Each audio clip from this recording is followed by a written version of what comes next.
The key had been there so long it left a faint rust halo on the concrete, a tiny eclipse under our welcome mat that had stopped telling the truth. We'd put it there the week we moved in, when friends came by without texting, and trust felt like a piece of fruit you could bite without checking for bruises. Years happened, neighbors changed, doors got smarter, we got busier. We stopped using the key and started using codes. Still, we kept it under the mat, a superstition we called preparation. What if we get locked out? My wife would ask.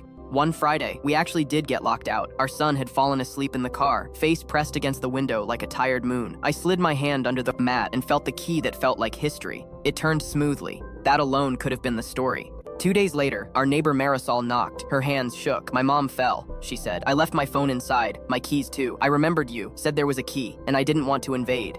I pressed the key into her palm. Use it, I said. She unlocked her place, called an ambulance, and came back that night with empanadas and a thank you too big for my kitchen. The key stayed, not because we forgot, but because it suddenly meant something more than laziness. It meant an invitation to the street we actually lived on, not just passed through. Weeks later, we were the ones in trouble. Our son spiked a fever that climbed like a wrong ladder. Marisol let herself in, dropped her groceries on our counter, took our car, brought back medicine and a blessing in Spanish. That soothed the air. The key works both ways, she said. After that, the block changed in small, measurable ways. A text thread started. Anyone need onions? Who's good with leaky sinks? I've got jumper cables and patience. A week later, we left a second spare key inside a small ceramic, a turtle beside the mat, obvious if you knew to look, invisible if you didn't. We told 3 neighbors, and no apps. Trust doesn't scale well, it grows. One night, sirens. An elderly man 3 houses down, confused, wandering. The paramedics couldn't reach his daughter. Marisol texted, Turtle? We opened our door, made tea, waited with him until the ambulance returned from the false alarm. Our son fell asleep on his shoulder. By morning, we all belonged to something I couldn't name.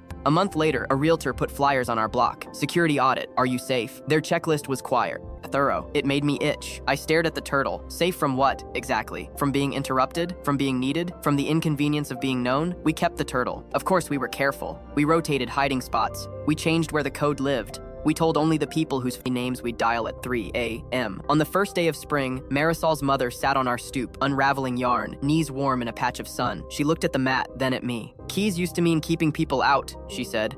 Now they mean letting the right ones in. She patted the turtle. Smart, animal. We'll move someday. We'll take the turtle and the mat and the rust halo with us. We'll hide a key in the new place and tell the new neighbors when we learn their favorite soups and worst fears. The lock will be different, but the door will know what to do. Security is a lock. Community is a key. Keep both, and you'll sleep better than either alone.